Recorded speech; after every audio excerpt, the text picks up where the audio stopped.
Bismillahirrahmanirrahim. Assalamualaikum warahmatullahi wabarakatuh. Yang terhormat Kepala SMA Negeri Sarutoro, yang kami hormati Bapak dan Ibu Guru SMA Negeri Sarutoro, Diseminasi Budaya Positif Calon Guru Penggerak SMA Negeri Sarutoro, Rabu 25 Oktober tahun 2023 dimulai. Marilah kita buka acara pada hari ini dengan bacaan basmalah bersama-sama.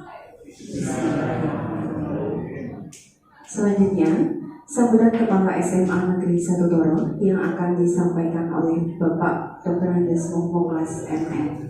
Kami persilakan.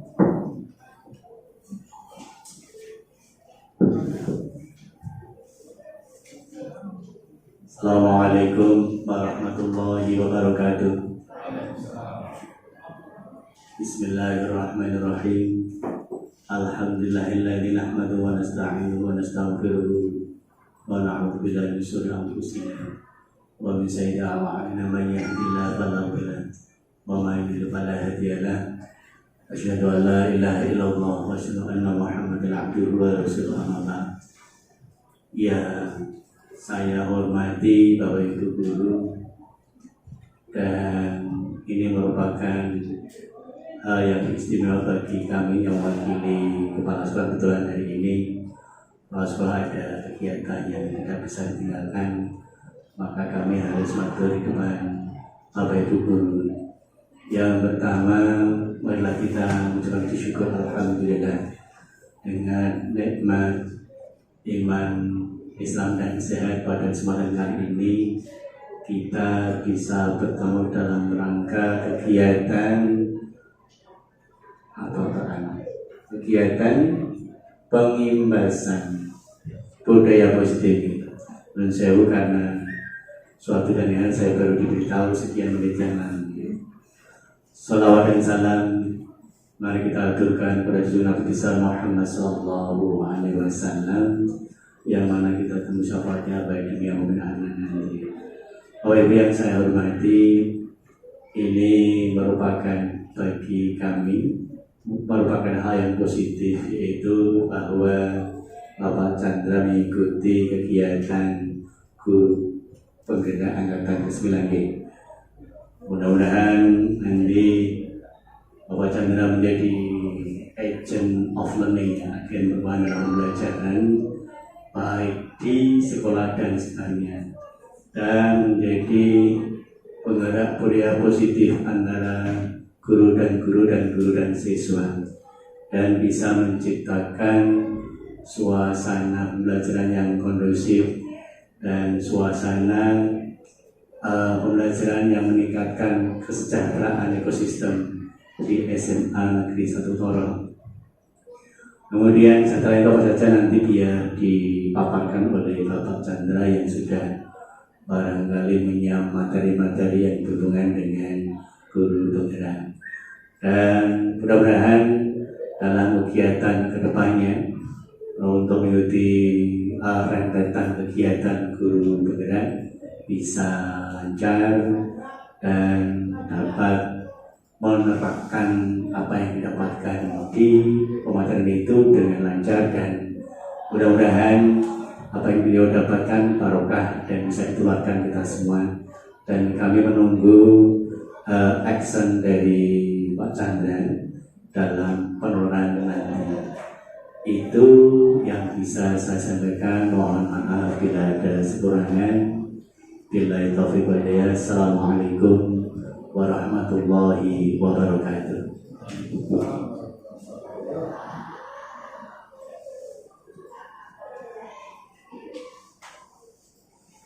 Selanjutnya, diseminasi budaya positif calon guru penggerak yang akan disampaikan oleh Bapak Ahmad Chandra Setiawan, Sarjana Pendidikan. Kami persilahkan.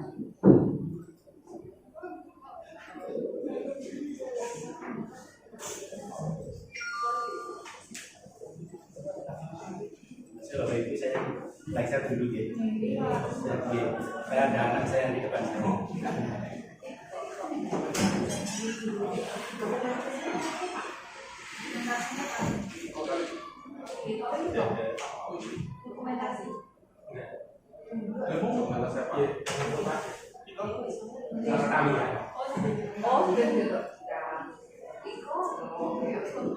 Cek.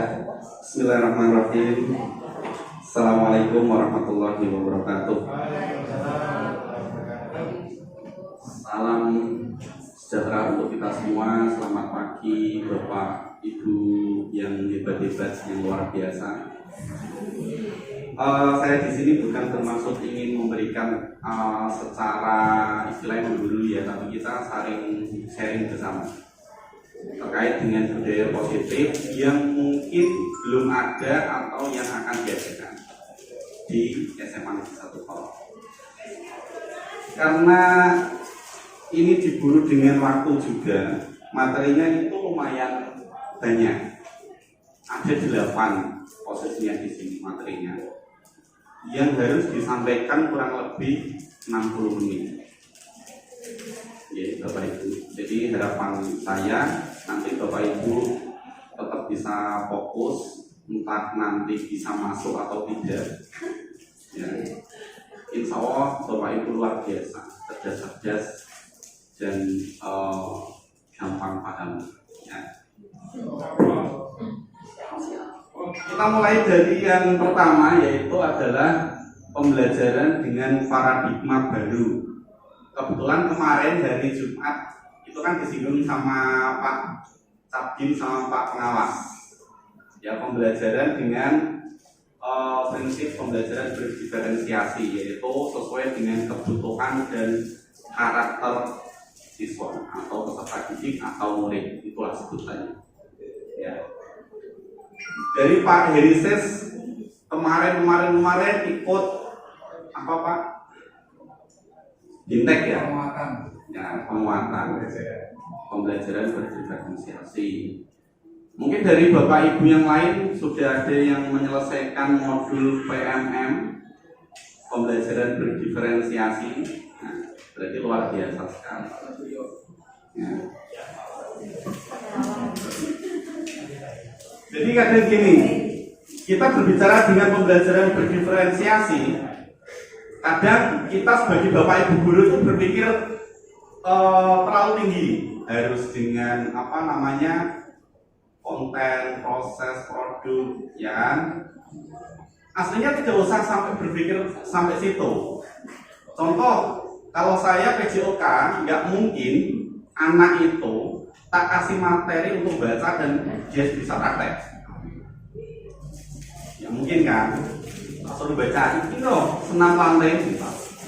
Terus tiba-tiba tak suruh praktek. Apa yang terjadi? Jawabannya kalau dulu ini single gitu. Ya. Maka dari itu pembelajaran berdiferensiasi itu yang penting adalah pada saat proses awal jenengan semua itu mendiagnostik. Kalau saya tesnya adalah simple. Misal senam lantai. Coba senam lantai, siapa yang tahu? Tanya sih. Ayo Pak, bisa praktek enggak? Bisa. Coba miring. Tes semua. Sing miring jadi satu kelompok. Sing wis bisa satu kelompok. Sing enggak bisa sama sekali satu kelompok. Udah selesai gitu. Nanti caranya bagaimana? Yang paling sudah bisa tadi ngajari yang belum bisa sama sekali. Yang miring-miring tadi tinggal kita yang megang secara pelan-pelan. Itu sudah berdiferensiasi, sudah sesuai dengan bawaan lahirnya dia. Contoh lagi, fisik seseorang itu berbeda, gak mungkin sama walaupun kembar. Benar?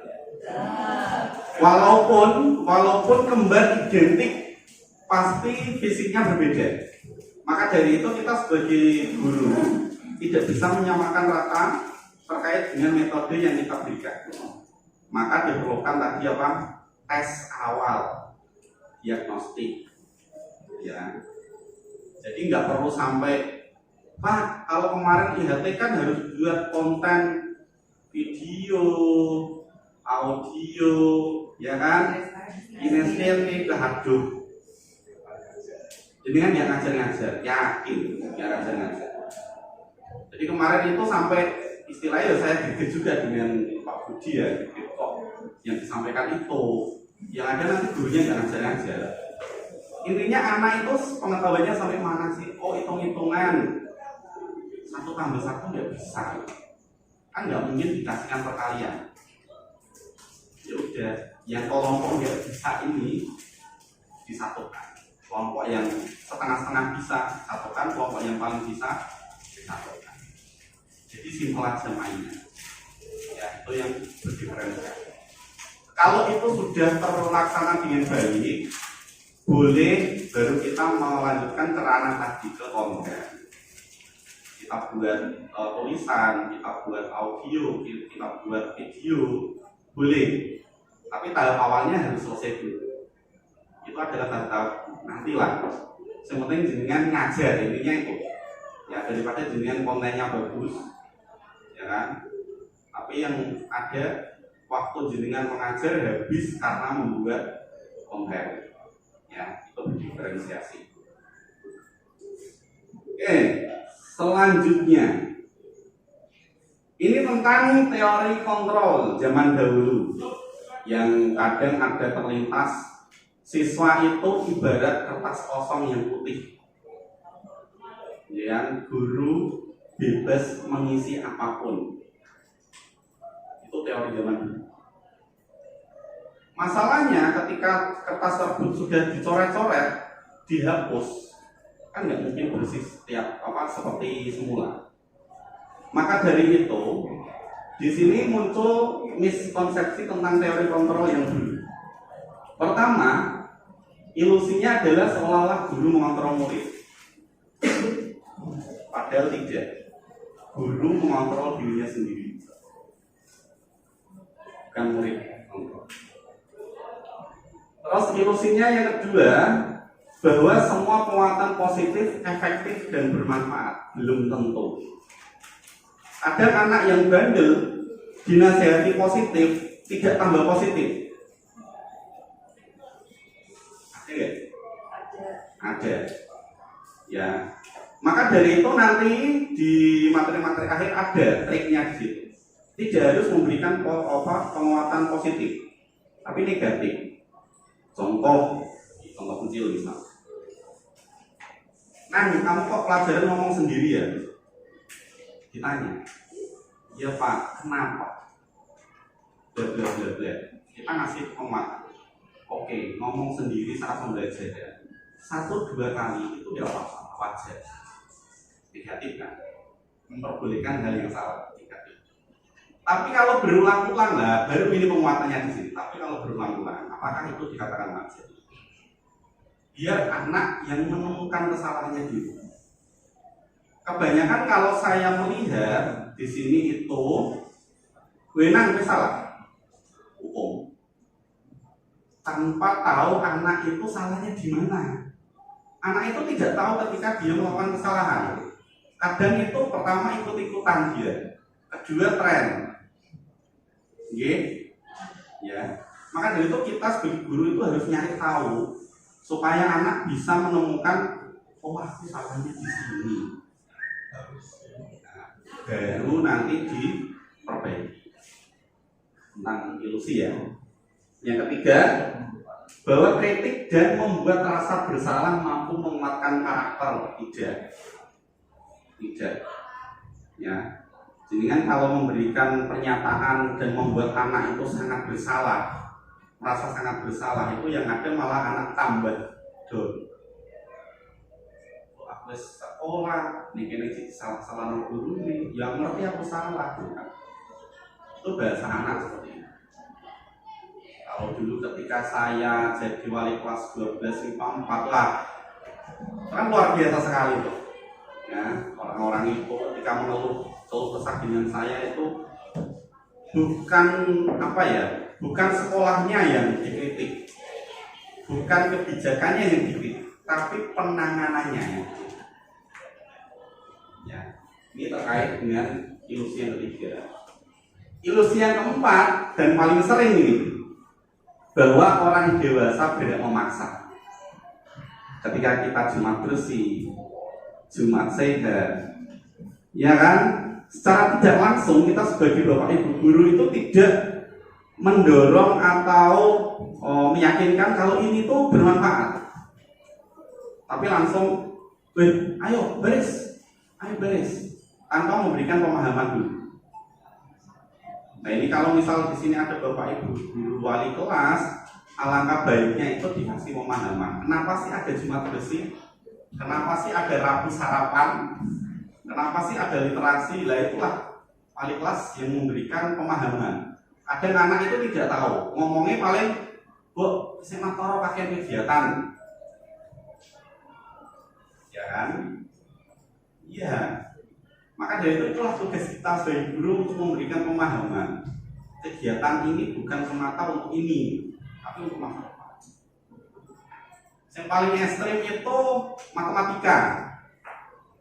Pak, kenapa kita disuruh belajar hitung-hitungan yang kadang dalam kehidupan sehari-hari itu tidak dipakai? Itu yang sering masuk. Nah, kalau kita sebagai guru tidak memberikan pemahaman itu, mereka akan ya wes agak semua. Ya kan? Ayo Pak Jati misal fisika, gampang. Ya, kalau bikin matematika, gampang. Kalau saya penjelasannya sederhana. Kamu itu dididik untuk terbiasa berpikir dengan masalah. Jadi nanti kalau kamu di masyarakat sudah terbiasa berpikir rumit dan penuh masalah, maka kamu terlihat enjoy. Jadi bukan masalah hitung-hitungannya, tapi bagaimana menggunakan otak kamu untuk menyelesaikan sebuah masalah. Jadi penjelasannya saya ke situ arahnya untuk masa depannya, dan masalah hitung-hitungannya. Karena anak kalau hanya diberikan sebatas sebatas pemahaman tentang materi itu mentak biasanya.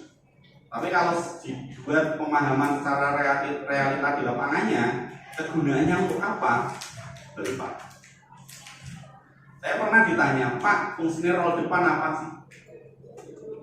Apakah nanti saya kalau jalan tiba-tiba roll depan? Enggak. Itu kalau kalian jatuh tersungkur, kalau kamu nggak siap roll depan, tulang lehermu yang patah. Itu penting. Terus kayang dan sebagainya. Maka dari itu saya pendekatannya adalah sesuai dengan realita kehidupan yang dipakai, bukan saat pembelajaran. Ini yang terkait dengan memaksa lagi kan. Jalan.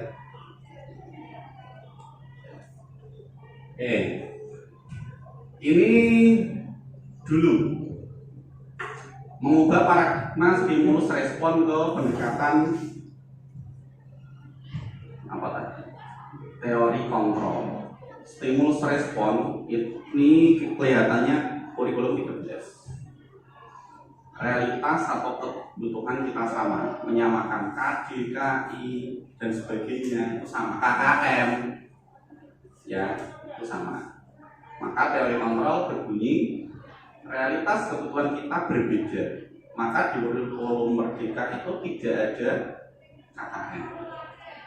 Terus semua orang melihat hal yang sama karena materi yang diberikan sama, terus kompetensi dasarnya sama, proses pembelajarannya sama. Nah itu. Kalau sekarang setiap orang memiliki gambaran yang berbeda, jadi tidak boleh disamakan. Bahkan orang menganggap, misal, wah guru penggerak kok kita ribet. Saya bisa menjawab, ya bisa tidak. Nah, tergantung yang melihat dari sisi mana. Kalau saya membayangkan PPG yang daring sama CGP yang sama-sama daring, saya menganggap PPG lebih berat. Karena PPG dituntut tugasnya harus benar. Kalau ngupload salah, ngupload lagi toh? Iya. Kalau CGP tidak, ngupload salah hanya dikasih komen biasanya. Ini kurang benar Bapak Ibu. Kalau bisa diperbaiki ya nggak apa-apa, kalau nggak bisa ya nggak apa-apa. Jadi lebih fleksibel. Ya. Terus ketiga, kita mencoba mengubah orang agar berpandangan sama dengan kita. Kalau sekarang kita berusaha memahami pandangan orang lain tentang dunia. Jadi tugasnya guru sekarang itu bukan siswa diajak. Kalau menurut saya itu seperti ini ya, dulu kan biasanya kayak gitu. Jadi kita dibalik, menurut kalian itu seperti apa? Ini loh HP, fungsinya untuk apa sih? Kalau yang ditanya guru, jawabannya pasti diplomatis sekali. Untuk pembelajaran, untuk ini. Tapi kalau siswa, nge-game Pak, cari materi Pak. Dan itulah kita harus mengamas dari perbedaan-perbedaan itu. Nah, jadinya enak. Perilaku buruk dilihat sebagai suatu kesalahan. Itu dulu. Kalau sekarang, semua perilaku memiliki tujuan. Jelas. Kecuali orang tersebut melu-melunan. Siswa nakal itu pasti punya tujuan.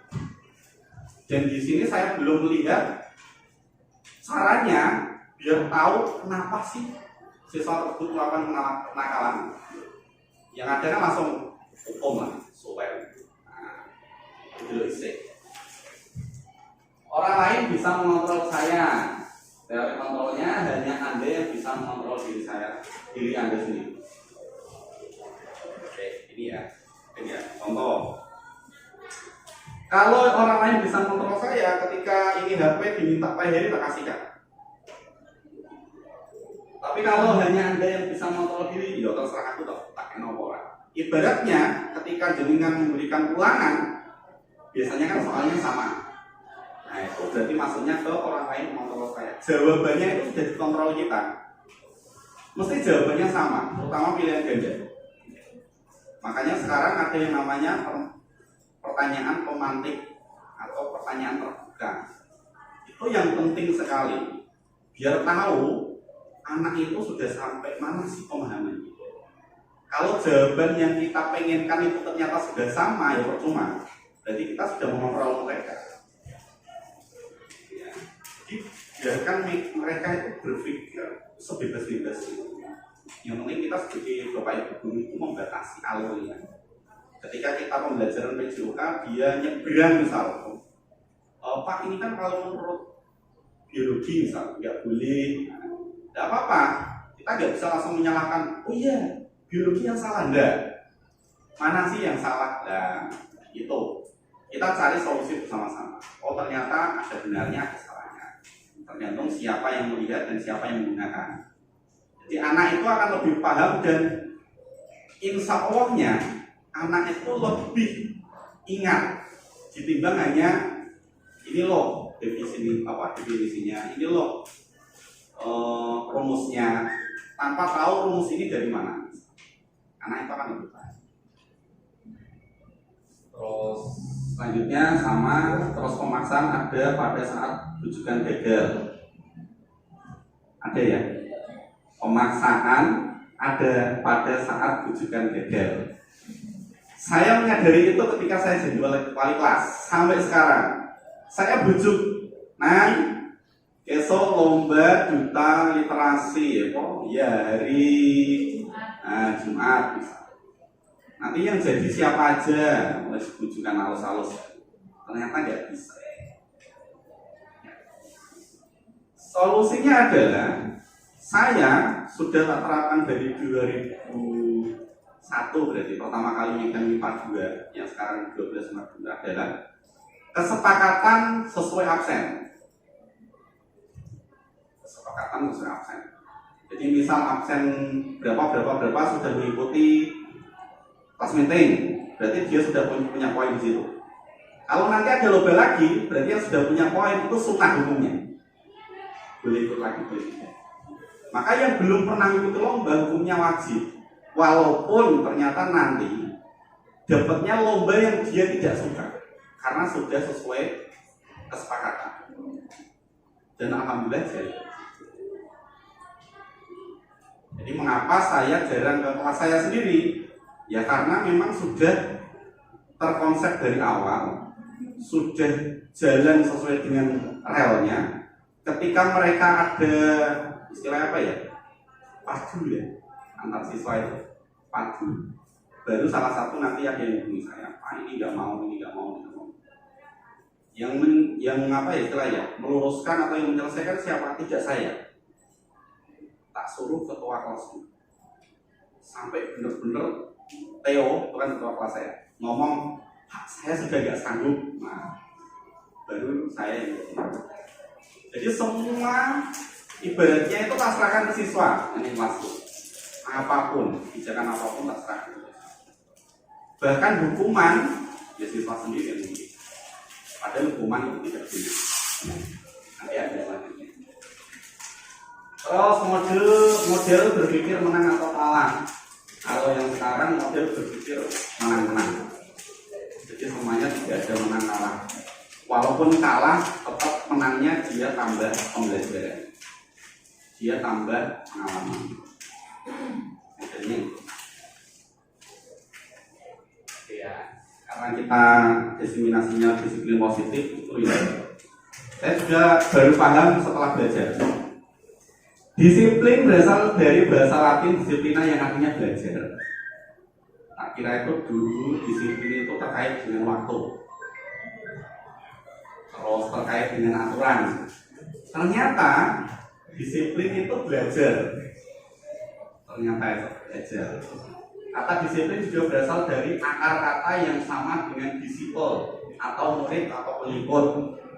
Untuk menjadi seorang murid atau pengikut, seorang harus paham betul alasan mengapa mereka mengikuti suatu aliran atau ajaran tertentu sehingga motivasi yang terbangun adalah motivasi intrinsik, bukan ekstrinsik. Ibaratnya kalau sebuah keyakinan itu kan seperti beragama ya, itu kan nggak ada paksaan. Muncul motivasi dari dirinya sendiri, tidak karena orang lain. Ono enak ya, tak melu ono kan enggak. Mesti muncul dari diri dulu, nggak bisa dipaksa. Itu bentuk keyakinan. Maka dari itu disiplin positif harapannya adalah bagaimana menerapkan aturan-aturan sekolah ini menjadi sebuah disiplin, bentuk keyakinan yang disepakati oleh hatinya mereka sendiri. Oh, saya kalau berangkat telat itu berarti apa? Mereka sendiri yang tahu alasannya. Jadi mereka tidak akan mengulangi berangkat telat lagi. Oh, saya kalau tidak mengerjakan tugas itu berarti dia meyakini dirinya sendiri. Berarti aku nanti apa ya? Nilai saya gimana itu? Dia meyakini dengan dirinya sendiri. Tidak karena orang lain, tapi karena dirinya sendiri. Nanti kalau saya nggak bisa materi ini gimana? Nah, itu kan dirinya sendiri. Jadi masuk di hatinya. Disiplin positif merupakan salah satu cara penerapan disiplin yang bertujuan untuk menumbuhkan kesadaran serta memberdayakan peserta didik tanpa imbalan, tanpa ancaman atau hukuman. Itu disiplin. Nah, terus bagi pendidik tujuan kita dalam menciptakan anak-anak yang memiliki disiplin diri sehingga mereka bisa berperilaku dengan mengacu pada nilai-nilai kebajikan universal dan memiliki motivasi intrinsik bukan ekstrinsik. Motivasi dalam dirinya sendiri. Contoh, pakai helm. Ini dulu pakai masker. Kalau dia motivasinya motivasi ekstrinsik, pasti jawabannya adalah takut kena penyakit. Ya kan? Atau karena aturan sekolah, atau karena aturan pemerintah. Tapi kalau dia motivasinya adalah intrinsik, punya dia sendiri adalah demi keselamatannya dia. Kenapa pakai masker? Ya biar aman. Itu motivasi dari dirinya sendiri. Walaupun nggak tahu amannya itu dari razia atau bagaimana ya Pak. Tapi jawaban biar aman ya kayak gitu. Contoh, pakai helm. Pakai helm kalau dia motivasinya memang sudah dari dirinya sendiri. Ketika dijawab kenapa pakai helm, ya biar selamat, aman. Tapi kalau dia motivasinya masih motivasi ekstrinsik, jawabannya pasti ya nanti kalau ada tilang gimana? Beda. Ya, jadi motivasinya beda. Oke, ini nilai ya, Bapak Ibu semua. Nilai-nilai ini adalah nilai-nilai yang disepakati secara tersirat dan tersurat, lepas dari latar belakang suku, negara, bahasa maupun agama. Jadi hampir semuanya sama. Kalau di Indonesia dan kita kurikulum merdeka, maka paketnya yang profil pelajar Pancasila, beriman, bertakwa, bla bla bla bla sampai penawar kritis. Gitu. Kalau profil pelajar Pancasila. Kalau IBO ini yang internasional, yang disepakati adalah toleransi, rasa hormat, integritas, mandiri, menghargai, antusias, empati, dan sebagainya. Keterampilan hidup, ini yang hampir semuanya ada, dapat dipercaya, lurus hati, pendengar yang aktif, tidak merendahkan orang lain, dan memberikan yang terbaik dari diri. Ya, kalau di ASN, nah, memang ASN nilai kebajikannya apa? Berakhlak. Ya, saya aneka, yang A-nya terakhir anti korupsi, sekarang dihapus, jadinya berakhlak. Saya nggak tahu dihapusnya kenapa, nggak tahu. Ya, apa jangan-jangan, ya itu jangan-jangan berarti. Ya, lanjut. Ini tentang kenapa anak melakukan kenakalan atau kenapa kita sebagai bapak ibu guru mengajar dengan rajin atau berangkat tepat waktu misalnya.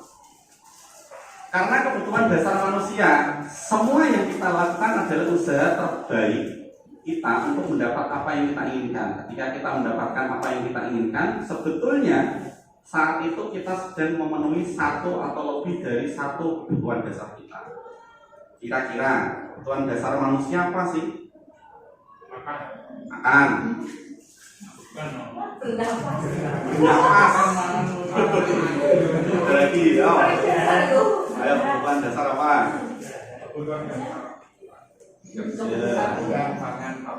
Sandang, pangan, papan. Iya. Nah, ini yang terbaru, yang dirumuskan terbaru. 5 kebutuhan dasar manusia adalah pertama bertahan hidup.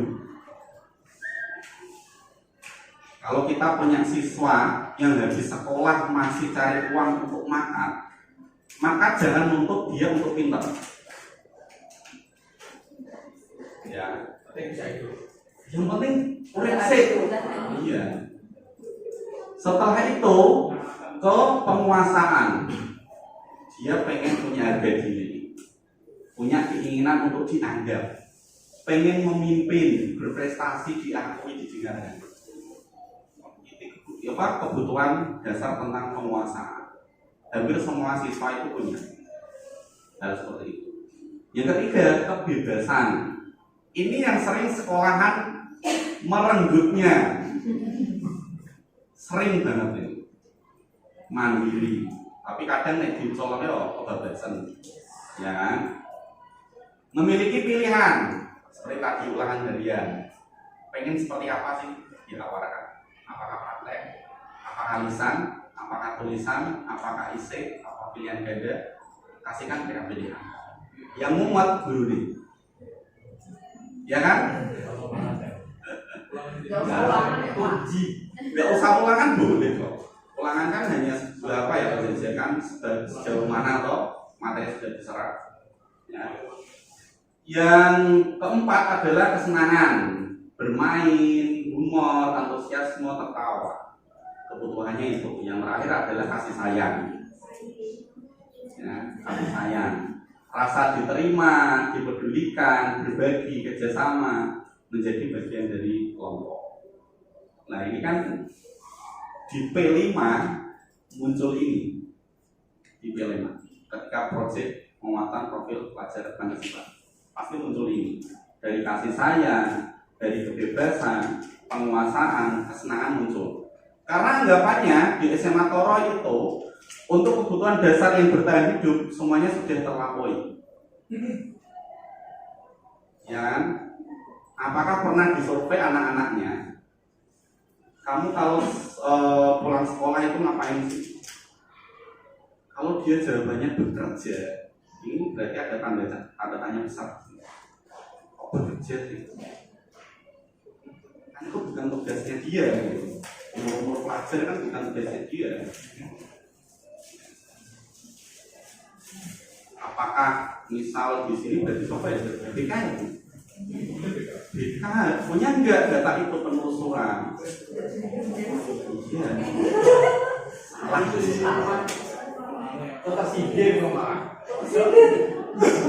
Nah, ini 5 kebutuhan dasar manusia. Kalau tadi saya yang ngomong terus ya, sekarang Bapak Ibu guru coba mengisi lah dalam pikiran lah. Ada 4 kotak, yang enggak kotak bener ya.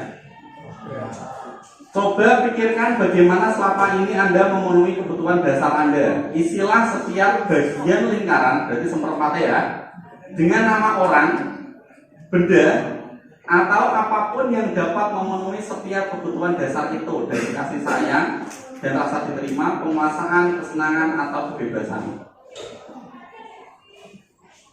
Diterima atau disayang, siapa sih yang memberi?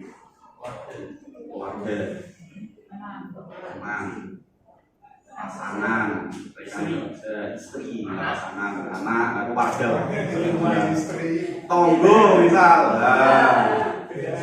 bidaan dan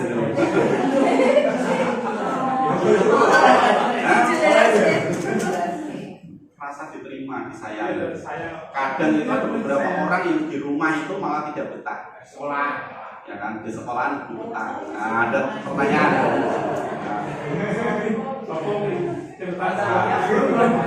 Keluarga, teman-teman, dan pasangan itu.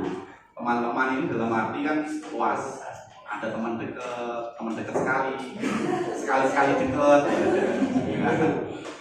Terus kebebasan atau senang dulu ya Bapak, kita dulu ya Pak. Kira-kira siapa sih yang bisa memberikan itu? Atau adalah apa sih yang membuat Bapak Ibu itu bisa? Apa kira-kira? Melakukan apa? Makan. Ya bisa Bu, makan. Tambah energi. Jalan-jalan. Yang bikin kamu bisa apa? Belajar, ya kan? Ingin mengetahui hal-hal yang baru.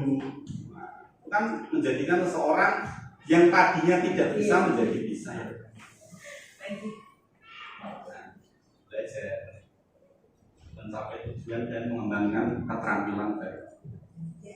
Ya, misal Pak Jadi pengen iso poli, polinya harus sana. Oh, jadi ini guru poli. Fisikanya colong.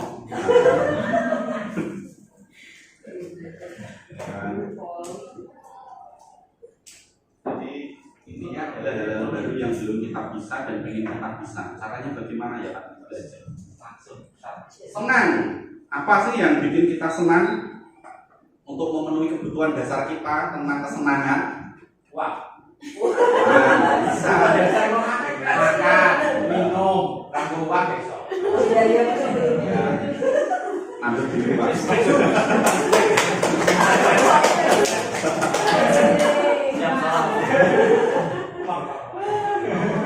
Apa sih kira-kira yang bikin senang?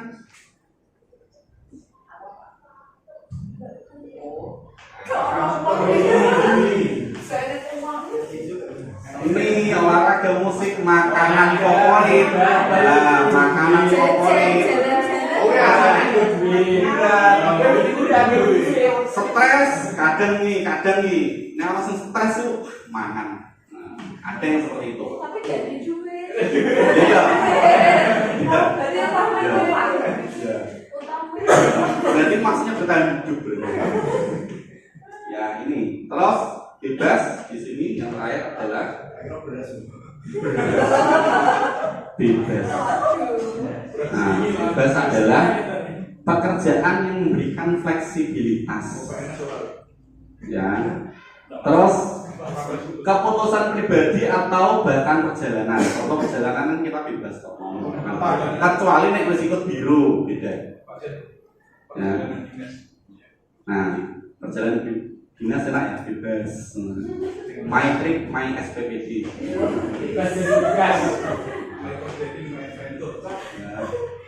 Oke, ini pom-pomnya. Ilustrasi nih, ilustrasi lagi. Ini agak tahun ini Dimas genap berusia 17 tahun. Ia senang sekali ketika ayahnya mulai mengajarkan cara menyetir mobil. Setiap akhir pekan, ia berlatih menyetir. Ia terlihat senang sekali berlatih sampai akhirnya ia bisa menyetir mobil dengan baik dan lancar. Ketika ibunya bertanya pada Dimas, apa yang membuat dia ingin bisa menyetir mobil? Ketika jawaban Dimas seperti ini, kebutuhan apa yang ingin dipenuhi? Ini jawabannya Dimas ya.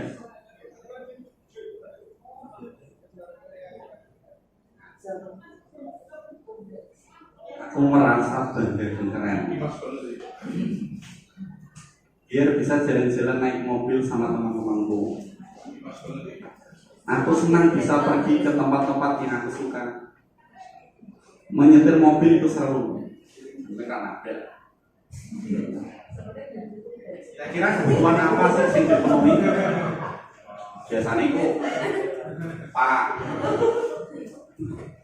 Apa? Kebutuhan apa yang kira-kira yang dipenuhi? Kesenangan. Menyetir ingin mendapatkan uang.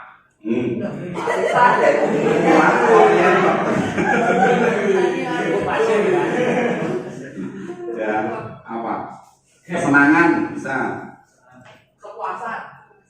Kebebasan. Kebebasan. Kan tempatnya aku suka. Ada lagi?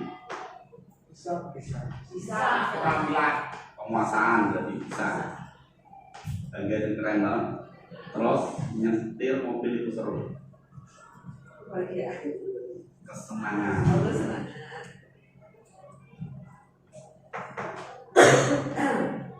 Ya, penguasaan, kasih sayang dan rasa ingin diterima, rasa diterima tadi, kebebasan, kesenangan.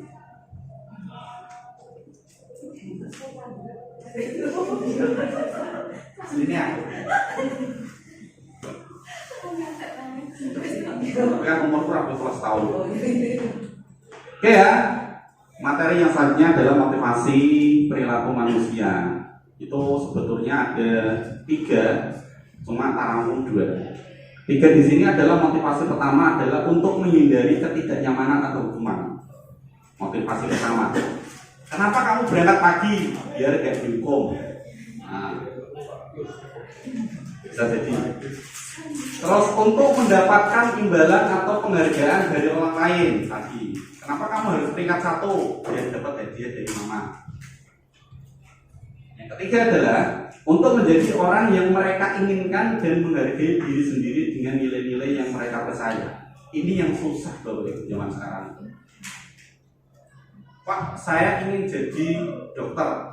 Dia nggak peduli dia nanti dapat imbalan, penghargaan atau apapun, tapi dia ingin jadi dokter. Ini adalah motivasi tertinggi. Contoh, kenapa Bapak Ibu guru ASN harus absensi naga?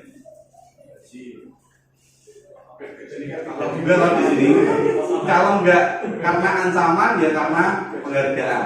Nah, padahal kalau melihat dari motivasi intrinsik kan itu memang tanggung jawab kita, ya kan?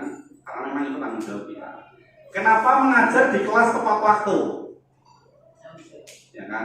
Ada 2, biar gak difoto misalnya. Main telepon.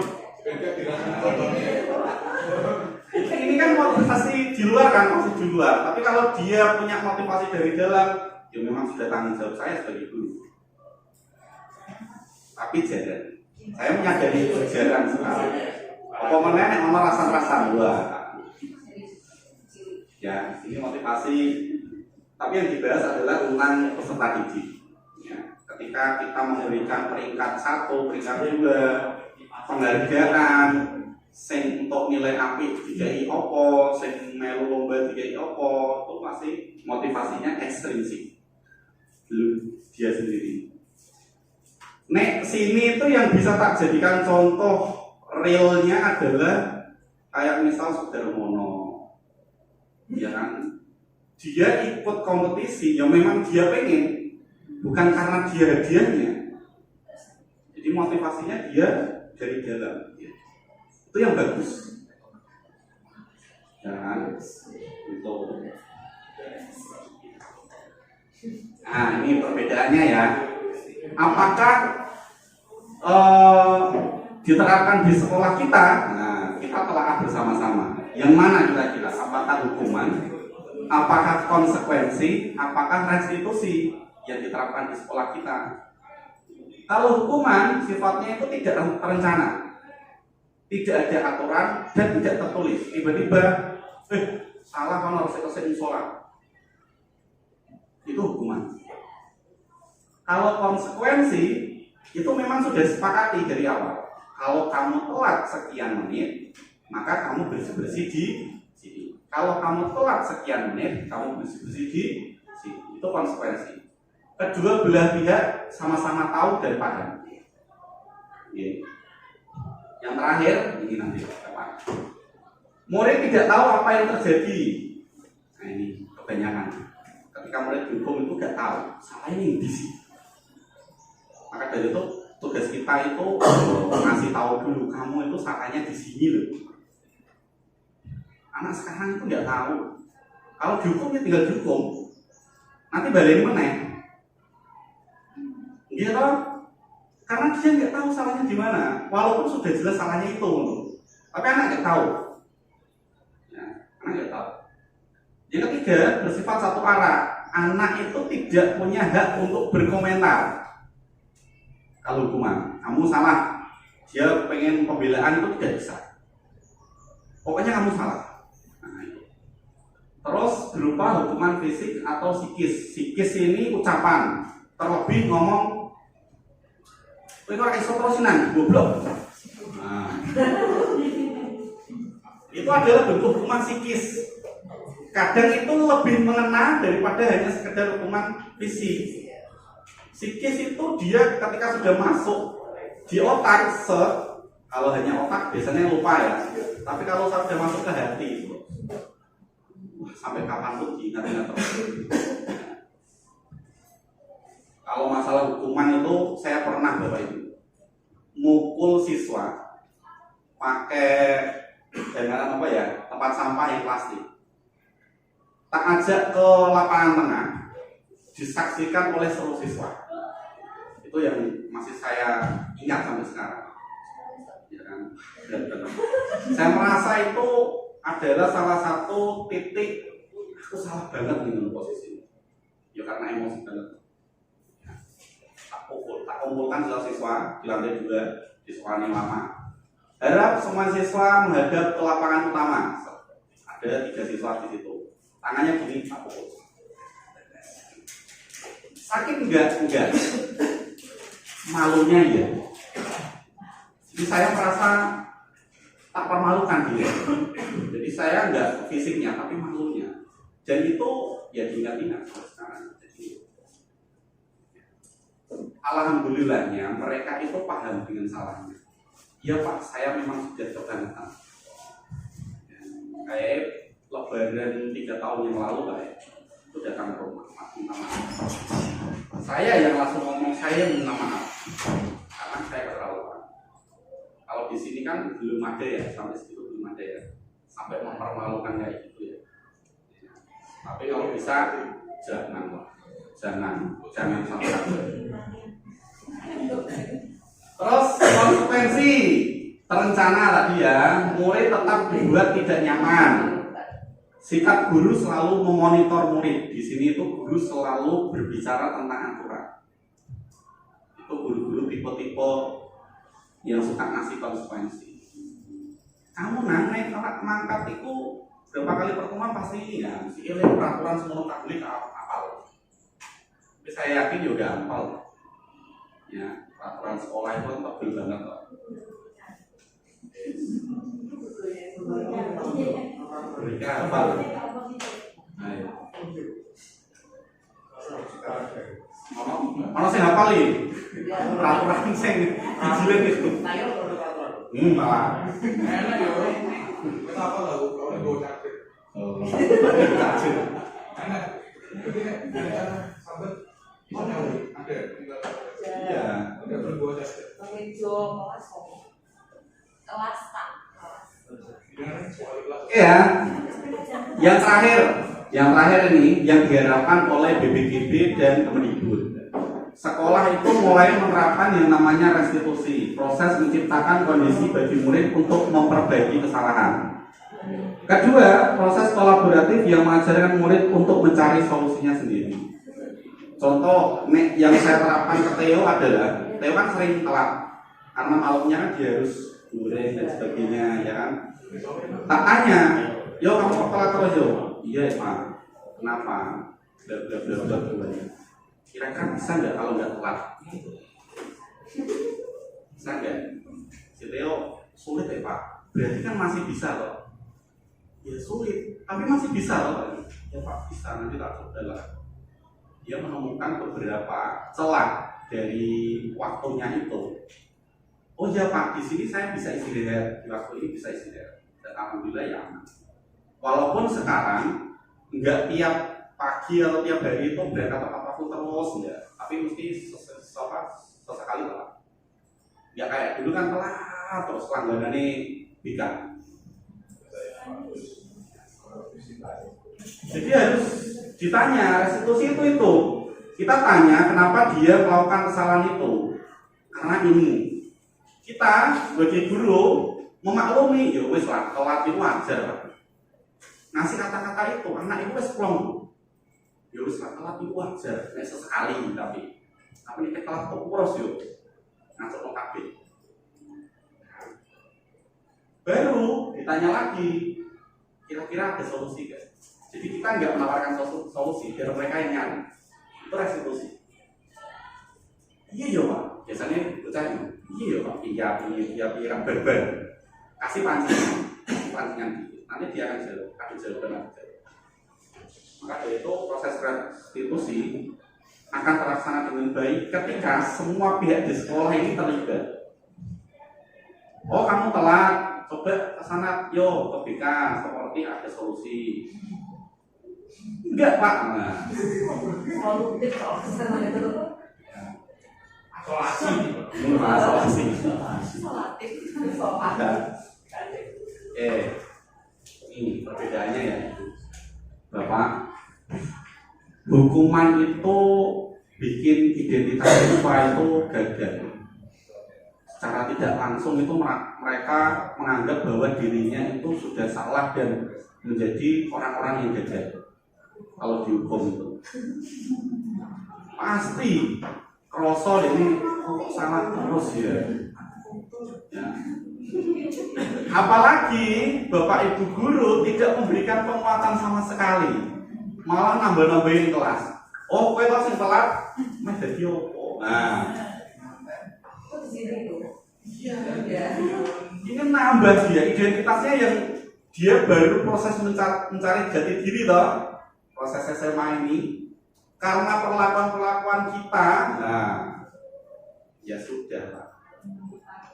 Iya, membentukkan karakternya dia akan langsung, iya berarti lebih menembak bisa dengan rakisong. Iya, pasrah banget ya. Ini di sini. Konsekuensi ini jalan tengah. Ketika kita tidak bisa menerapkan restitusi, yang penting adalah kedua belah pihak sepakat. Ketika orang pertama kali salah, berarti hukumnya haram ketika dia langsung terdapat hukuman. Karena dia pertama kali melakukan kesalahan, apalagi siswa. Saya itu yang paling mengena adalah ketika instrukturnya bilang sekolahan itu lembaga pendidikan, bukan lembaga hukum. Jadi sesalah apapun peserta didik kita, yang ada itu kita didik, bukan dihukum. Terus yang ingat-ingat terus. Saya eling-eling sendiri tuh, nggak hukum terus ya. Dan ini guru setan dari yo, ya, sekolah apa yang merokok yo, sekolah kerja, ya, ini kayak polisi, pelajar, ya ini terkait identitas. Paling enak adalah jalan tengah. korban mendapat keadilan, ini hukuman. Contoh ada yang dicuri, korban ini diganti rugi, tapi keadilan. Ya, tapi si pelaku, hukumannya tidak akan seadil dengan korbannya. Padahal korban sudah diganti, tapi masih dapat hukuman. Nah, terus murid atau anak akan tersakiti, baik entah itu secara fisik maupun secara psikis, soal hukuman. Terus perilakunya pasif agresif meningkat, jelas. Itu tak alami ketika saya jadi wali kelas 12 IPA 4. Makin dia dihukum, makin dia nambah kenakalannya. Itu ya saya menerapkannya di konsekuensi ini. Ya wes, aku tanda tangan di pernyataan ya, tapi ngulangin aku tidak bantu. Wes itu pacar tidak akan membantu. Ya, sampai terakhir putusan terakhir. Yang restitusi karena saya tahunya baru akhir-akhir ini, ya memang belum bisa diterapkan secara maksimal di sini.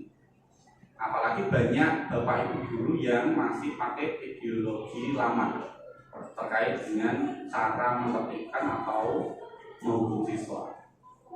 Restitusi ini penting karena anak itu merasa sangat diperhatikan. Salah tapi tambah diperhatikan. Tapi dalam kenyataannya susah bapak ibu. Kalau yang kerja hanya 1-2 orang, semuanya harus terlibat. Jadi untuk restitusi. Oke, selanjutnya ini yang menarik adalah dulu saya sama Mbak Dita kan saling ngomong penghargaan ketika anak-anak juara. Saya tuh mau tulisan ini langsung majlub, tak pelajari lagi sampai tak gali. Ini tak detailkan di sini. Dihukum oleh penghargaan. Saat kita berulang kali menjanjikan hadiah kepada anak-anak agar berperilaku bertanggung jawab, atau kepada seorang murid agar mempelajari sesuatu yang baru, atau kepada seorang karyawan agar melakukan pekerjaan yang berkualitas, kita sedang berasumsi mereka tidak dapat melakukannya atau mereka tidak akan memilih untuk melakukannya. Aslinya dia tidak ingin berangkat lomba. Karena ada iming-iming itu, maka dia berangkat. Saya tanya sama SMA lain, ini sih caranya memberikan penghargaan tanpa mengurangi prestasi mereka, tanpa mengurangi kualitas bermainnya dia. Ternyata penghargaannya mereka itu diam-diam, tidak secara langsung, oh selamat ya kamu menang, enggak. Tapi ada perubahan dari segi nilai di sekolah. Kompak. Si A mau juara apapun, minimal tingkat kabupaten, mau mapel apapun, mau ekstra apapun, nilainya semuanya diangkat. Dan semua guru mau melakukan itu. Kita nggak keluar uang, ya kan? Kita nggak keluar biaya banyak. Tapi membantu anak carane orang-orang yang sudah berjuang di luar untuk mengharumkan nama SMA, itu diusahakan caranya iso ketompo SNBP dibanding anak-anak yang hanya dia menang nama karena peringkat 1 di kelas. Itu di sekolah lain. Jadi orang yang peringkat 1 di kelas itu akan kalah dengan orang-orang yang sering bertanding di luar, yang sering juara di luar, yang sering lomba di luar. Karena poinnya lebih besar yang di luar. Dia menang karena usahanya dia sendiri dan mengalahkan teman-temannya toh, ya kan? Sedangkan dia yang lomba sampai keluar, tidak hanya sekolah yang dikalahkan, ya kan? Sekolah-sekolah lain yang dikalahkan, maka poinnya lebih tinggi. Nah itu harapan saya, apakah bisa di sini diterapkan seperti itu?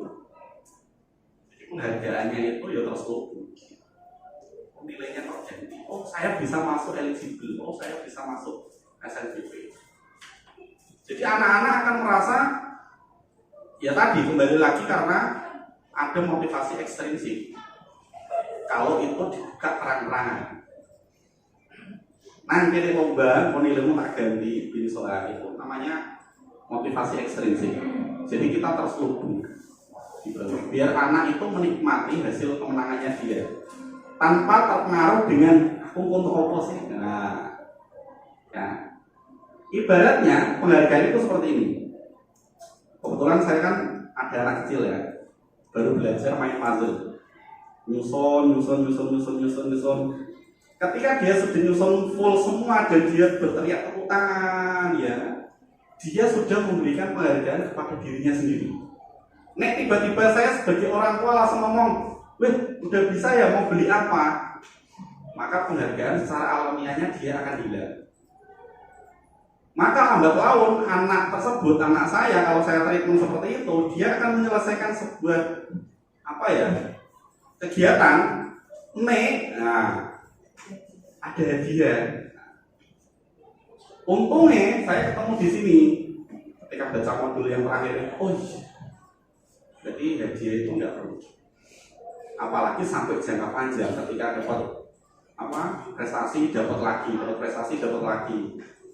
Nanti lama-kelamaan ya wes sudah. Ini di sini tak rincikan Bapak Ibu terkait dengan kenapa penghargaan itu malah menghukum. Ini tak rincikan. Nah, penghargaan efektif jika kita menginginkan seseorang melakukan sesuatu yang kita inginkan dalam jangka waktu yang pendek. Itu efektif. Contoh sekolahan, biasanya ini sekolahan. Besok ono lomba opo sing bergengsi biasanya. Ya. Kalau memang sekolahan pengen menang, kasih embel-embel reward yang tinggi. Dia pasti akan menang. Karena jangka pendek. Kalau itu dilakukan berulang, ya wes. Nanti anak akan merasa saya ikut lomba, gak ada penghargaan. Nah, maka dari itu kalau itu jangka pendek boleh dan sah. Kalau jangka panjang tidak usah. Jangka panjang itu contohnya apa ya? WSN itu jangka panjang. Dia belajar secara pelan-pelan. Kalau tiap hari ada kenaikan prestasi, terus pakai martabak, ya. Oh, wes pintar menyelesaikan materi ini, kayak meneh. Lambat laun dia berpikirnya akan mengarah penghargaan nanti. Wah, gimana aku menang tuh apa ya? Yang mengakibatkan dihukum adalah ketika pas dia tidak menang dan tidak ada apresiasi sama sekali. Ini secara psikis, secara fisik, langsung dia banget. Sekolah dia sering ngomong matur nuwun bisa. Terima kasih sudah berjuang. Ya ada. Ya menang, kalah. Selamat. Mau WC. Ya. Iya. Lanjut. Nah, ini yang Pak Sensikan. Saya tertarik dengan modul ini ya karena penghargaan kok berbeda ternyata. Penghargaan tidak efektif karena tadi kalau digunakan jangka panjang. Penghargaan merusak hubungan. Enggak. Contoh, ini skala nasional itu bulu tangkis. Ketika juara satu olimpiade, dapatnya kan mobil, rumah, uang dan sebagainya. Atlet renang yang sama-sama juara olimpiade dapat apa? Makanya sampai keluar-keluar medsos hubungannya rendah. Maka hubungan antar atlet ya wes rusak. Apalagi kalau siswa. Kalau di sekolah ada yang namanya akademik dan non akademik. Ketika misal, akademik juara apa? Terang-terangan sekolahan, wah bangganya minta main. Terus non akademik menang, set. Udah biasa baik. Hubungan mereka, nah ya wes itu akan renggang. Walaupun tidak terlihat oleh Bapak Ibu, dia akan berpikir di situ.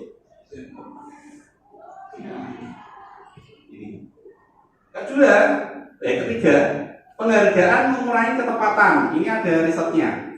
Misal, ada anak disuruh tebak gambar, misalnya tebak gambar.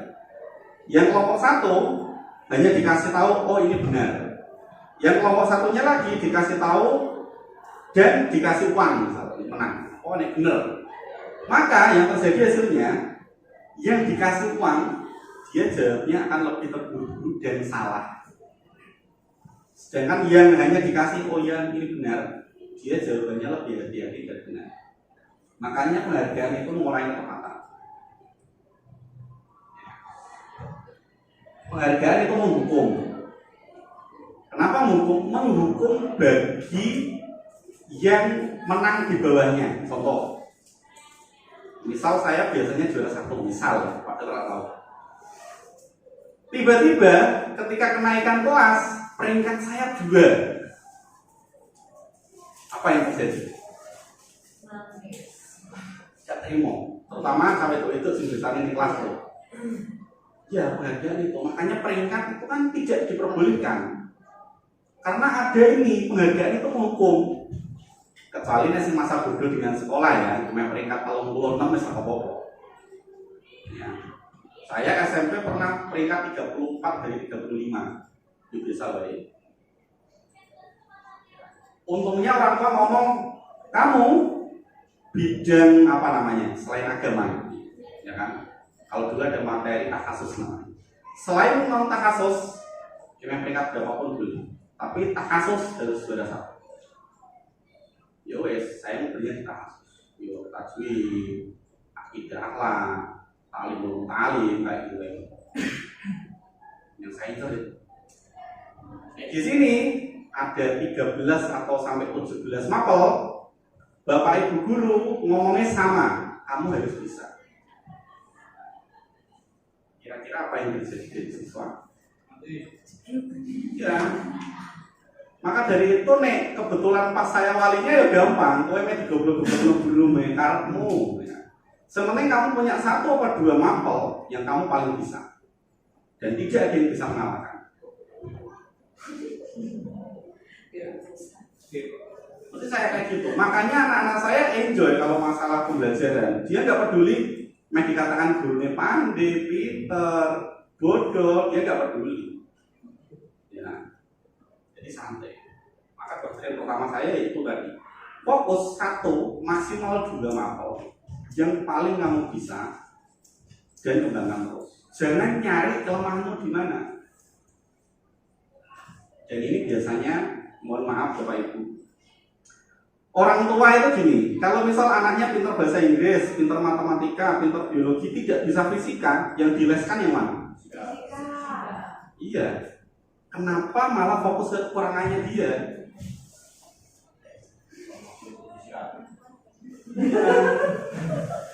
Maka dari itu banyak anak-anak Indonesia itu tidak tahu dia mau lari kemana. Ya, lari dari kenyataan itu. Makanya paling enak, oh dia paling pintar di bahasa Inggris, ya udah leskannya ke bahasa Inggris biar tambah jago. Nih orang tua kan enggak toh, oh gak iso matematika, les matematika, bahasa Inggrisnya hilang. Ini yang terjadi sama saya Bapak Ibu. Saya MTS kelas 3 itu bahasa Arab paling jago. Saya membaca Al-Quran itu langsung paham arti ini. Tapi karena SMA-nya itu SMA favorit dan dari bisa bahasa Inggris, saya jelaskan bahasa Inggris. Apa yang terjadi? Bahasa Inggris tidak bisa, bahasa Arab tidak bisa. Sampai sekarang. Karena otak yang seharusnya sudah terisi dengan bahasa Arab tersisih di bahasa Inggris. Padahal itu kan dua apa ya? Dua kejeniusan yang sama kan, yang seharusnya hanya milih salah satu. Tapi ditotal dua-dua ini. Iya. Maka sampai sekarang ya saya menganggap bahasa Inggris itu kelemahan saya satu-satunya. Padahal ya boleh kayak gitu kan harusnya. Tapi ya karena tadi orang tua yang tidak tahu bakat anaknya, jejel itu harus nggak iso. Bukannya tambah bisa, stres. Ya untungnya di itu. Nanti nih kayak kasus yang kemarin-kemarin itu, yang di Paragon, nah, itu kan karena itu ternyata seluk beluknya. pemaksaan orang tua yang orang tua tidak sadar kalau anaknya itu sudah posisi stres tinggi. Kan orang stres tinggi biasanya ngumpul biar guyu kan. Ya. Apalagi perempuan kan pintar menyembunyikan perasaannya kan.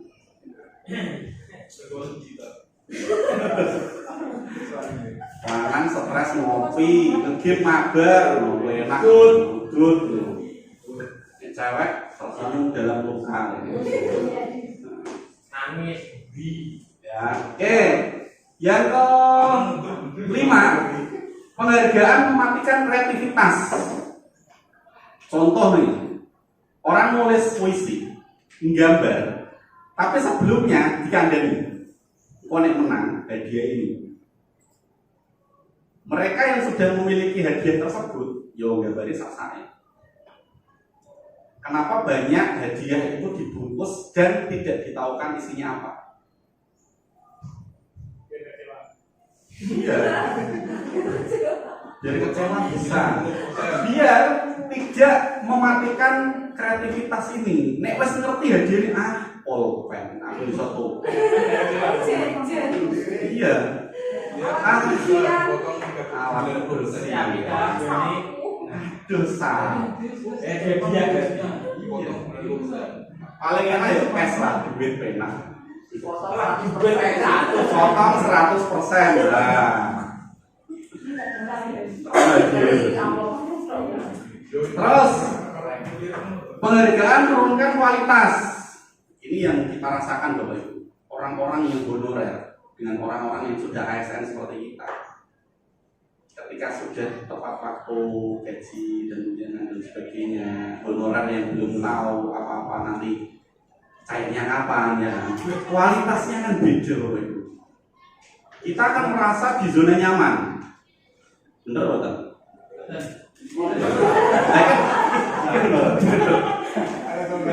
Iya. Iya. Iya. Disadari atau tidak, orang-orang yang sudah punya penghasilan tetap, tunjangannya sudah jelas, dia akan merasa di zona nyaman. Ya, ya itu tunjangannya jelas. Aku tuh Ya. Akan merasa di situ aku gawe kenceng, gawe biasa, males-malesan, ya gajinya sama. Ya, melu guru bergerak, mau gajinya tak Jadi kualitasnya akan turun. Maka dari itu bagaimana caranya biar tidak turun? Ya tadi kita jangan melihat nominalnya, tapi berharap apa yang kita yakini. Oh saya pengen jadi ini, saya pengen menguasai ini misalnya. Kalau misal tahun ini, contoh, saya pengen punya komunitas guru itu semuanya punya website. Jadi ketika mengajar itu sudah lepas yang namanya buku tulis, paperless. Karena anak itu kebanyakan tidak pengen pegang buku, tapi pegang HP. Itu harapan saya. Maka dari itu saya sedang memformulasikan bentuk-bentuk tampilan seperti apa sih yang gampang diakses. Jadi nanti ketika ada beberapa guru yang, Pak saya pengen buat lah, tulis sekarang materi diisi sendiri. Jadi ketika jenengan ngajar, ya wes toh, tinggal dua HP toh, boleh laptop, nggak usah bawa-bawa yang lain. Saya punya gambaran presensi itu nggak harus ini kita bawa HP. Kenapa nggak disinkronkan langsung ke server? Semua terekam rapi. Nah, saya punya gambaran di situ. Terus, oh iya perangkat bapak ibu guru, kenapa nggak dijadikan satu file? Jadi semuanya rapi. Ketika PKKS, ya kan udah sama KB. Selesai ya.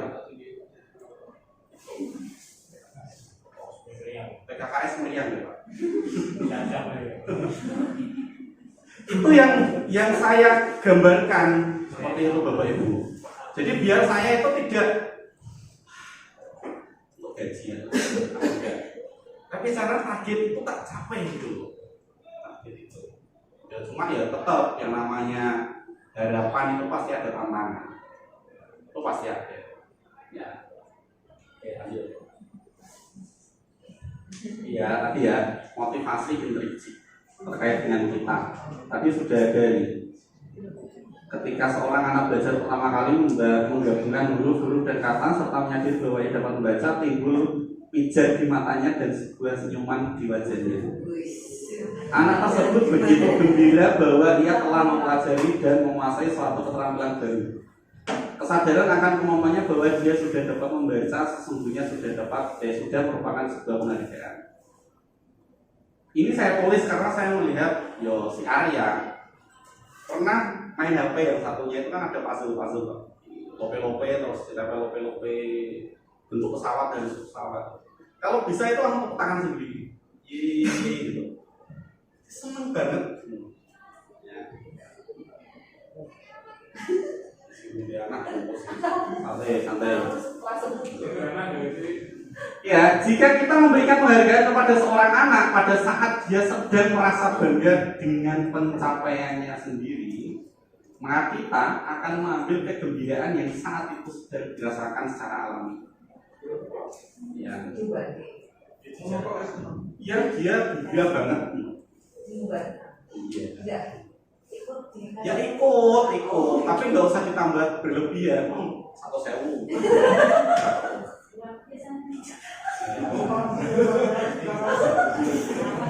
Main game diamond lah. Ya. Oke, ini sekarang ya sudah tak rangkum. Guru itu posisinya di mana sih sekarang seharusnya? Ada 5 dirangkum secara nasional di sini yang diteorikan oleh Dr. William Glasser, sudah diadopsi oleh tim BPGP. Ada 5 posisi kontrol guru. Yang pertama adalah penghukum, yang kedua pemantau, yang ketiga membuat merasa bersalah, yang keempat teman, yang kelima adalah manajer. Penghukum disarankan tidak dipakai. Kalau saya bilangnya sih tidak disarankan, tapi diharamkan. Jangan sampai dipakai penghukum. Yang kedua pemantau. Pemantau itu tadi sering menaikkan ketika anak salah itu dikaitkan dengan peraturan sekolah. Itu pemantau. Kalau membuat merasa bersalah itu biasanya dia ngomongin gimana ya? Bu, wis pakai pelajaran bolak-balik kok iso terus piye ta? Oke, gawe kecewa ibu. Nah, itu dia akan merasa bersalah. Kalau teman, ya mengayomi kita. Ayo toh, kerja mau sate bae. Itu teman. Boleh enggak? Ya, tapi jangan terlalu loss. Ya. Yang terakhir adalah manajer. Manajer ini sangkut pautnya adalah dengan proses restitusi tadi. Ketika ada kesalahan itu tidak langsung menjas, kamu salah, dihukum, enggak. Ditanya dulu, kenapa sih salah? Terus apa yang kamu lakukan ketika kamu melakukan kesalahan? Bisa enggak diperbaiki? Bisa. Solusinya bagaimana? Anak terus yang menjawab itu. Kita hanya memberikan pertanyaan yang memberikan anak bisa tahu solusinya nanti gimana. Tapi realitanya tidak semua guru seperti itu, Bapak Ibu. Kadang yang emosinya setipis tisu, nah kesabarannya setipis tisu. Ya wes, ya salah. Oh ngambil. Salah. Oh si bisi. Iya. Oke telat. Aku soalnya tidak tahu ini Arab, tapi realitanya seperti apa? Oh no, contoh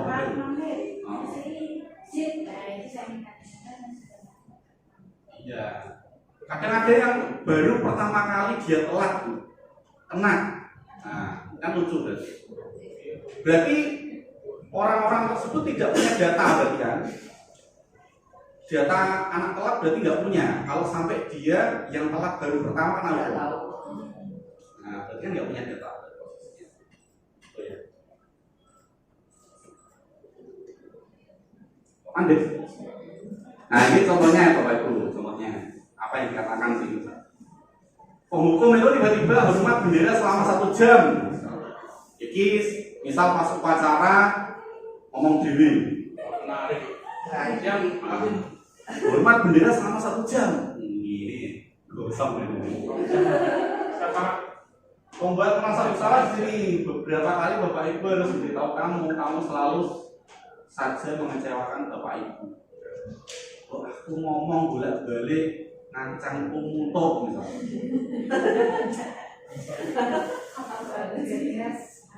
Kadang nek iso dengan Bapak. Bisa ngedewan. Ya pacan boleh iso iki. Bisa ngomong. Iya, fitness ya. Terus teman ya sudah tidak apa-apa, lain kali jangan sampai berbuat seperti ini lagi ya. Tolong bantu Bapak Ibu sekali ini ketika telat, ketika ketahuan nyontek misalnya.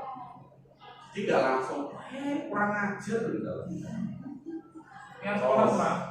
Pemantau, kamu tahu konsekuensinya jika kamu melanggar aturan sekolah, nah, mesti dikaitkan dengan aturan. Seorang guru pemantau seperti pernah apa lah orang. Jangan diulangi. Nah, ini kalau posisinya manajer, apa kamu tahu kesalahanmu? Kira-kira bagaimana kamu memperbaiki kesalahanmu? Jadi yang menjas kalau dia salahnya itu bukan kita, tapi dia sendiri yang ngomong. Dia telat misalnya. Mungkin tidak salah ngomong, saya telat Pak. Secara tidak langsung otak bawah sadarnya dia akan merespon, iya saya salah. Ya, bukan kita yang kayak telat hukum udah. Biar mereka yang menyadari kalau dia itu salah. Kenapa kok bisa telat? Solusinya bagaimana? Biar dia yang cari tahu. Masalahnya kalau yang telat banyak, kok ditakoni sisi bisa dikelompokkan jadi satu. Kamu telat kenapa? Bisa nggak telat ya besok kalau kamu seperti ini? Bisa pakai ini. Biar kamu nggak usah sedikit-sedikit. Sedikit telat. Lanjut. Oke Bapak Ibu. Oke, kita mencoba menjawab posisi kontrol. Apakah aku? Nah, ini posisikan dengan ketika berkata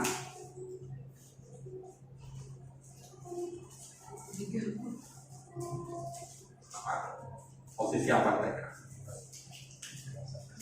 Ya, membuat merasa bersalah.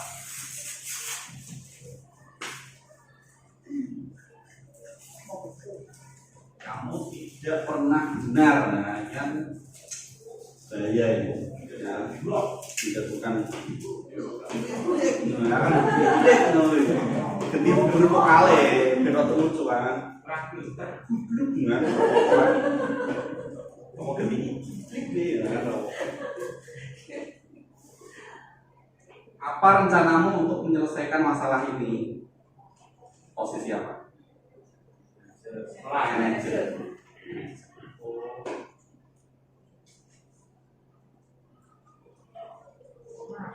Ayo dong lakukan dulu, ini lebih santai ya. Kan nggak mungkin marah. Ayo dong, orang nggak mungkin. Intonasi gitu. Kamu tidak akan pernah dapat nilai jika kamu tidak menyelesaikan tugas. Salah.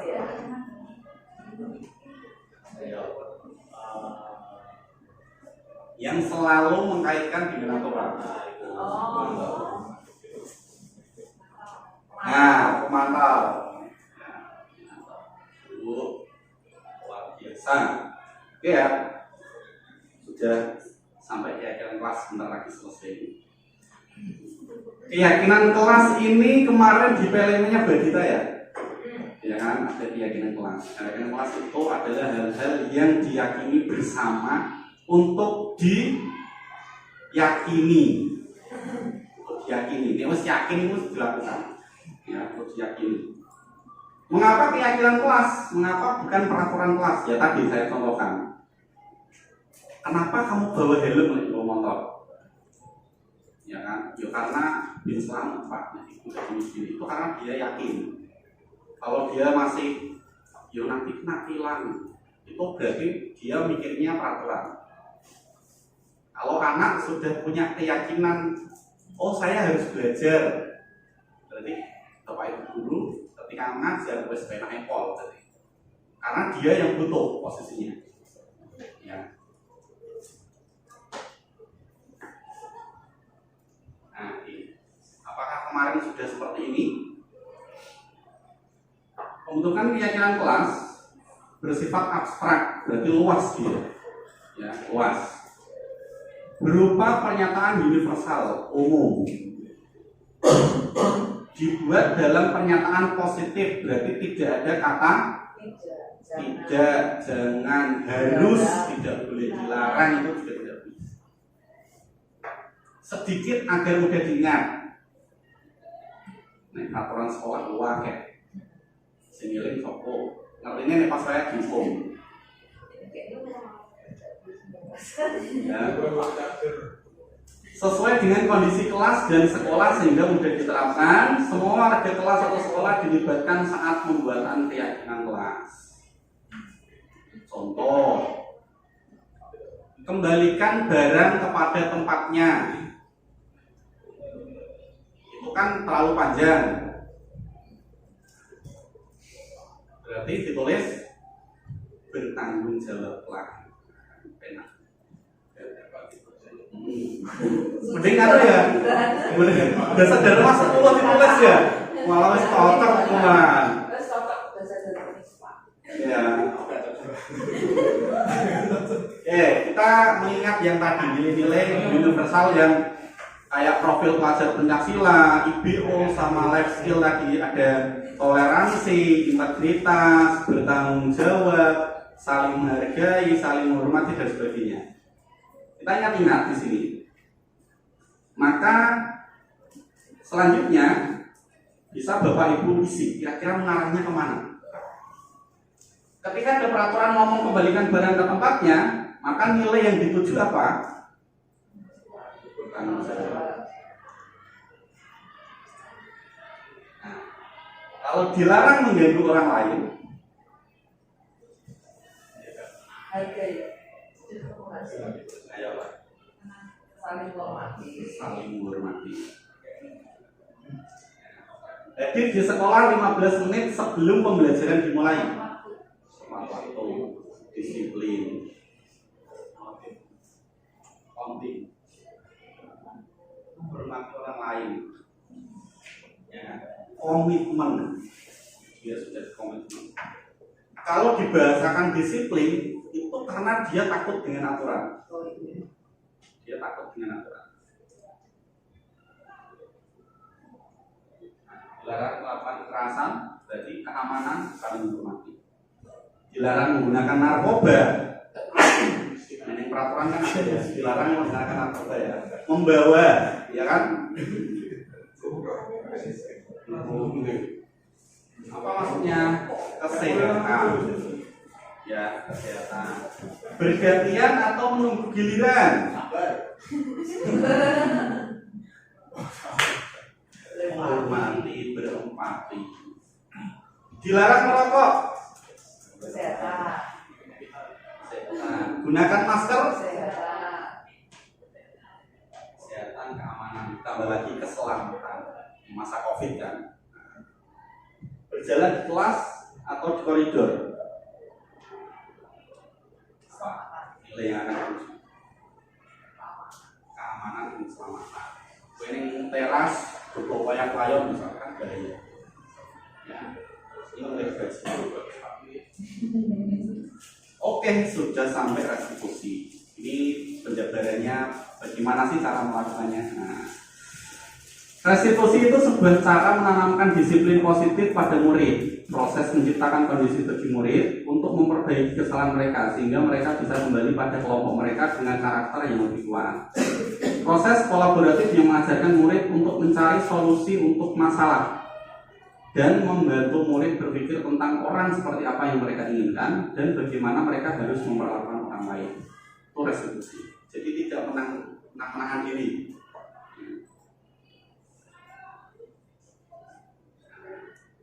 Restitusi itu kalau dibuat tahap itu ada 3, namanya segitiga restitusi. Adalah proses dialog atau percakapan yang dilakukan oleh guru untuk menghasilkan murid yang bertanggung jawab dan mandiri. Kenapa bertanggung jawab? Karena dia menyelesaikan masalahnya dengan mandiri. Mandirinya adalah dia menemukannya sendiri dia. Solusi atas permasalahan atau kenakalan yang dia buat. Harapannya di situ. Nah, ini tahapannya Bapak. Yang pertama kali adalah yang mana kira-kira yang harus dilakukan ketika ada anak yang salah? Kira-kira apa? Bisa bukan identitas. Jadi Ayo. paling Bebas. kata konsep. Bebas sih. Oh beda. Bebas. Yang penting tiga-tiganya dilakukan. Ya, kan kita nggak mungkin kaku banget toh tiba-tiba kamu ingin menjadi seorang seperti apa? Nggak mungkin. Bebas. Ya, bebas. Sesuai dengan kondisi anak yang kita tangani ya, sedang kondisi seperti apa. Nek saya biasanya adalah ngopo sih kok iso apa dihukum biasanya kayak gitu. Biar anak yang cerita panjang lebar dulu. Baru saya ke stabil identitas. Yo gak apa-apa, wong iku nek lakoni salah ya biasa. Jadi ngayem-ngayem. Baru ning keyakinan. Kira-kira ada yang kamu langgar enggak sih? Ya Pak, apa tadi berangkat sekolah tidak tepat waktu. Baru kita cari solusi. Terus punya solusi enggak? Oh itu Pak, saya tidurnya agak sore biar nggak kemalaman, biar bangunnya nggak kesiangan. Terus kenapa kok tidurmu malam-malam? Karena main game. Ada yang jawabannya kayak gitu biasanya. Ya berarti dikontrol atau main gamenya jangan sampai malam. Iya Pak. Itu adalah proses-proses gitu. Nah, contoh-contoh kalimat ya ini umum yang saya buat dan yang saya ambil beberapa dari modul adalah berbuat salah itu tidak apa-apa. Tidak ada manusia yang sempurna. Tapi nggak perlu bahasa Indonesia ya. Kadang aku nek ngomong-ngomong ya malah lucu gitu. Biasa apa-apa nangin salah itu. Biasanya ya. Saya juga pernah melakukan kesalahan seperti itu. Kadang saya juga curhat sama anak. Aku biar nggak tahu ini pas sekolah. Terus kita bisa menyelesaikan ini, pasti bisa. Bapak Ibu tidak tertarik mencari siapa yang salah, tapi Bapak Ibu ingin mencari solusi dari permasalahan ini. Jadi ketika ada dua pihak atau lebih yang terkait, biasanya anak tukaran, berikut-ikutan diam-diaman atau viral. Yang terakhir adalah kamu berhak merasa begitu. Contoh, ada yang barangnya diambil terus dia mukul temennya. Posisi awalnya kan dia nggak salah, tapi karena dia mukul itu yang salah. Kalau saya ngayem-ngayem, ya sudah pokokin namang sepisan gak apa-apa lah, memang kowe berhak karena barangmu diambil. Tak lanjutkan, tapi apa kaya mau? Apa harus dulu jotos? Iya, jujur Pak, ini biasanya.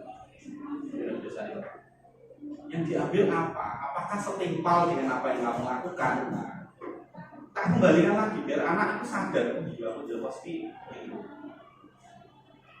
Nah, jadi bukan berarti semuanya. Oh ya wes nak rokok dulu biar rokok. Oh ya wes nak rokok nyontek rokok. Ya tidak. Ya enggak. Ada tapinya di belakangnya. Ada tapinya.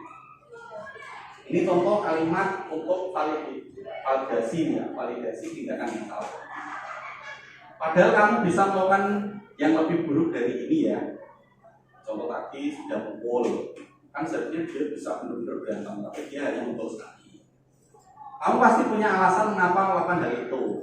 Kenapa kamu terlambat? Pasti ada alasannya. Kamu patut bangga pada dirimu sendiri karena kamu telah melindungi sesuatu yang penting buatmu tadi ketika barangnya diambil. Kamu boleh mempertahankan sikap itu, tapi kamu harus menambah sikap yang baru. Kamu boleh egois, tapi kamu harus tambah sikap apa, empati lah, tambah saling menghargai lah, menghormati lah, tambah. Jadi tidak menyalahkan kamu egois salah, ya. Boleh kamu egois, tapi tambah lah. Yang terakhir, menanyakan keyakinan. Ini keyakinan yang sudah dibuat di kelas masing-masing, atau menanyakan keyakinan yang sekolah buat. Karena sekolah belum buat, adanya kan keyakinan kelas, makanya ditanyakan keyakinan kelas. Apa keyakinan kelas kita? Disiplin Pak, terus kamu tadi kenapa terlambat? Terus nilai-nilai apa yang telah disepakati bersama? A, B, C, D, E. Terus kira-kira nilai apa yang kamu langgar? Pak. Seperti apa gambaran sebuah kelas yang ideal menurut kamu? Atau diganti pertanyaan gini, kamu kalau melakukan kesalahan seperti ini, kira-kira kamu pengen jadi orang hebat yang seperti apa sih? Kalau hebatnya dibuang, ini jadi negatif banget. Wih, pengen jadi positif ya. Tapi tambah satu kata positif yang akan memacu dia untuk, oh saya pengen jadi seperti Pak A, Pak B, Pak C. Yang terakhir, ini, kamu ingin menjadi orang yang punya apa sih tadi? Kalau tidak hanya tentang kelas, tidak ditanya tentang sekolahan, ya tanya tentang dirinya sendiri. Nek, dulu sepengalaman saya ketika menangani kelas yang dulu saya tanya, pengen SMA Toro seperti apa sih? Jabarkan Pak, saya pengen seperti apa? Tak jawab, kalau itu mustahil nah aku mau. Ya. Karena susah banget kepinginannya. Kalau sekarang insya Allah bisa, pelan-pelan bisa, gantian pelan-pelan bisa. Terus tanya, kalau sudah sekolahan, pengen kelasmu itu kondisinya seperti apa sih? Tenang Pak, saling menghargai Pak. Terus kalau ada yang bicara itu yang lain menyimak Pak. Setelah itu yang terakhir, kamu pengen seperti siapa sih? Kalau misal pengen nyerempet dan gampang diingat adalah dari bapak ibu guru yang ada di SMA Toro, kira-kira kamu pengen jadi seperti apa sih? Nah, pengen jadi seperti siapa sih? Itu contoh-contoh mengkaitkan dengan hal-hal sekitar, atau pengen jadi pimpinan seperti siapa sih? Pengen jadi ini Pak, atau double pro player. Pernah ada jawab sopo RFP Lemon atau sopo pro player Pak. Tapi tak arahkan, pro player itu komitmen loh, tanggung jawabnya besar loh, disiplinnya tinggi loh. Bisa nggak